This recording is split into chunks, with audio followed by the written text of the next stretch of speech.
بسم اللہ الرحمن الرحیم۔ صرف 5 منٹ کا مدرسہ قرآن و حدیث کی روشنی میں 27واں دن 27 محرم الحرام۔ نمبر 1، اسلامی تاریخ۔ ذوالقرنین۔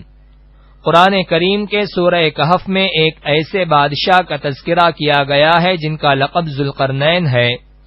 وہ بہت نیک دل بادشاہ تھے، انہی کی بدولت بنی اسرائیل نے بابل کی غلامی سے نجات پائی تھی اور یروشلم یعنی بیت المقدس جیسی محترم جگہ ہر قسم کی تباہی و بربادی کے بعد انہی کے ہاتھوں دوبارہ آباد ہوا تھا۔ انہوں نے مشرق و مغرب کا سفر کیا اور فتوحات بھی کی۔ ایک مرتبہ سفر کے دوران ایک قوم سے ملاقات ہوئی جنہوں نے بادشاہ ذوالقرنین سے یاجوج ماجوج کے فتنے و فساد کی شکایت کی اور کہا، اے ذوالقرنین، ان لوگوں سے ہماری حفاظت کے لیے ایک دیوار قائم کر دیجئے، اس پر آپ جو معاوضہ لینا چاہیں گے ہم دینے کے لیے تیار ہیں۔ لیکن ذوالقرنین نے معاوضہ لینے سے انکار کر دیا اور کہا، اللہ نے جو کچھ مجھے دیا ہے وہ میرے لیے کافی ہے۔ پھر انہوں نے ایک مضبوط دیوار قائم کر دی جو سد سکندری کے نام سے مشہور ہے۔ نمبر 2، اللہ کی قدرت، کھارے اور میٹھے پانی کا الگ رہنا۔ قرآن میں اللہ تعالی نے ایسے 2 سمندروں کا تذکرہ کیا ہے جن میں سے ایک کا پانی کھارا اور دوسرے کا میٹھا ہے۔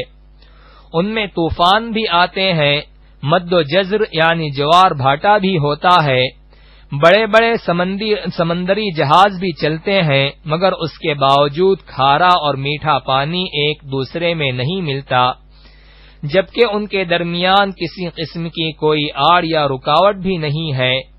یہ اللہ تعالی ہی کی قدرت کا کمال ہے کہ اس نے کھارے اور کڑوے پانی کو بغیر کسی رکاوٹ کے ایک دوسرے سے الگ کر رکھا ہے۔ نمبر 3، ایک فرض کے بارے میں، مانگی ہوئی چیز کا لوٹانا۔ رسول اللہ صلی اللہ علیہ وسلم نے فرمایا، واپسی کی شرط پر مانگی ہوئی چیز کو واپس کیا جائے گا۔ فائدہ، اگر کسی شخص نے کوئی سامان یہ کہہ کر مانگا کہ واپس کر دوں گا تو اس کو مقررہ وقت پر لوٹانا واجب ہے، اس کو اپنے پاس رکھ لینا اور بہانہ بنانا جائز نہیں ہے۔ نمبر 4، ایک سنت کے بارے میں، سفر سے واپسی کے بعد نماز پڑھنا۔ حضرت کعب رضی اللہ عنہ بیان کرتے ہیں کہ رسول اللہ صلی اللہ علیہ وسلم جب دن کے وقت سفر سے واپس تشریف لاتے تو مسجد میں داخل ہوتے اور بیٹھنے سے پہلے 2 رکعت نماز ادا فرماتے۔ نمبر 5، ایک اہم عمل کی فضیلت، جنت میں جانے کی دعا۔ رسول اللہ صلی اللہ علیہ وسلم نے فرمایا، جس نے رضیت باللہ ربا وبالاسلام دینا وبمحمد رسولا پڑھا، جنت اس کے لیے واجب ہو گئی۔ نمبر 6، ایک گناہ کے بارے میں، اپنی عزت کے لیے دوسروں کو کھڑا کرنا۔ رسول اللہ صلی اللہ علیہ وسلم نے فرمایا، جو شخص اس بات کو چاہے کہ لوگ اس کی عزت کے لیے کھڑے ہوں تو اسے اپنا ٹھکانہ جہنم میں بنا لینا چاہیے۔ نمبر 7، دنیا کے بارے میں، دنیا کی محبت ہلاک کرنے والی ہے۔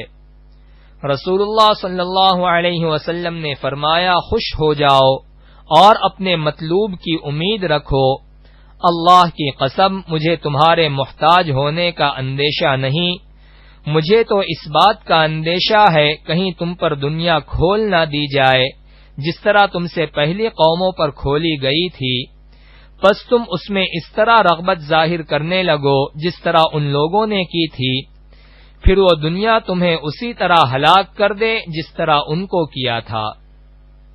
نمبر 8، آخرت کے بارے میں، اہل جنت کے عمدہ فرش۔ قرآن میں اللہ تعالی فرماتا ہے، اہل جنت سبز رنگ کے نقش و نگار والے فرشوں اور عمدہ قالینوں پر تکیہ لگائے بیٹھے ہوں گے۔ نمبر 9، طب نبوی سے علاج، لہسن کے فوائد۔